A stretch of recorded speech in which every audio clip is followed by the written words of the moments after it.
بلجیم د اروپایي ټولنې په ناسته کې د ګډون لپاره د طالبانو پلاوي ته ویزه صادر کړې. بلجیم د طالبانو د حکومت یو 15 کسیز پلاوي ته د اروپایي ټولنې اړونده یوې ناسته کې د ګډون لپاره محدودې ویزې صادر کړې دي. دا لومړی ځل دی چې د 2021 کال وروسته د طالبانو استازي د اروپایي ټولنې په کوربه‌توب یوه غونډه کې ګډون کوي. د رویټرز د راپور له مخې د بلجیم بهرنیو چارو وزارت ویلي چې دغو ویزو ته یوازې په بلجیم کې د یوې ورځې او یو محدود جغرافي اعتبار اجازه ورکړل شوې ده.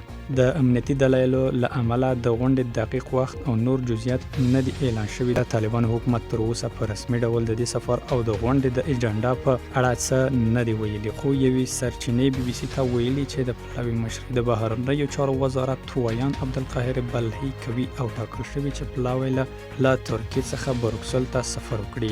سرچینه زیاتوي چې د طالبانو استازی له څو ورځو راهیسې په ترکیه کې دی او هلته د ملګرو ملتونو د ځینو ادارو او نورو اړخو له استازو سره هم لیدنې کړې دي. اروپایي ټولنه لا هم د طالبان حکومت په رسمیت نه پیژني، خو د دواړو لورو ترمنځ د ګډوالي، بشري مرستو او ځینو تخنیکي موضوعاتو په اړه اړیکې روانې دي.